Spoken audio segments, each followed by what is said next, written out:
Have you ever improved your habits and changed your routine and even regulated your nervous system, and somehow, 6 months later, you find yourself right back in the same patterns? We've already uncovered invisible burnout, and we've seen attention fragmentation, and we've explored nervous system mismatch. And yet, even when people calm their systems and improve their focus, they often rebuild the same stress. So, why is this? Because beneath your nervous system and beneath your attention, there's a story. Not a story that you tell yourself consciously, it's a story that you live from. This is your identity architecture, and most of it was formed in environments that no longer exist. Identity is not an abstract idea, it's a set of reinforced neural pathways, repeated thoughts, repeated behaviors, repeated emotional responses. Over time, they form default patterns, and those patterns shape your choices automatically. You don't rise to goals, you default to identity. Some people say, I've already worked on my mindset. But mindset is surface level cognition. Identity is much deeper. Mindset is what you think, and identity is what feels true. You can believe that slowing down is healthy and still feel unsafe when you do it. That's identity architecture at work. The external tools didn't fail, the internal model never updated. Your identity may still be running scripts like, I must always use it useful. I can't fall behind. Rest equals weakness. Responsiveness equals value.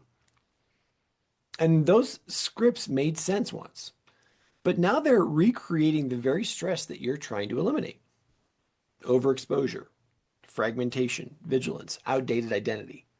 This is the chain. You can calm your nervous system, but if your identity keeps choosing overstimulating environments, you return to vigilance. This is where the impossible prompt protocol becomes transformative. Not because it gives you better habits, but because it surfaces and rewrites identity architecture at its root. Rewrite the architecture. But before we talk about how that works, you need to understand one more layer. When identity updates, everything reorganizes.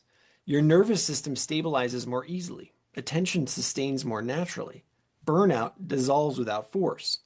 But that only happens when all layers align. Identity, attention, physiology, environment. This alignment has a name. It's called coherence. Most people spend their lives trying to control everything, schedules and systems and tools and outcomes. But control is ultimately not the goal. Coherence is. And coherence feels completely different.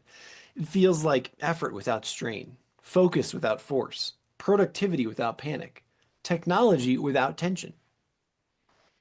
In the final video in this series, we're going to explore what it actually feels like to live from coherence instead of control. What changes? What stabilizes? What becomes effortless?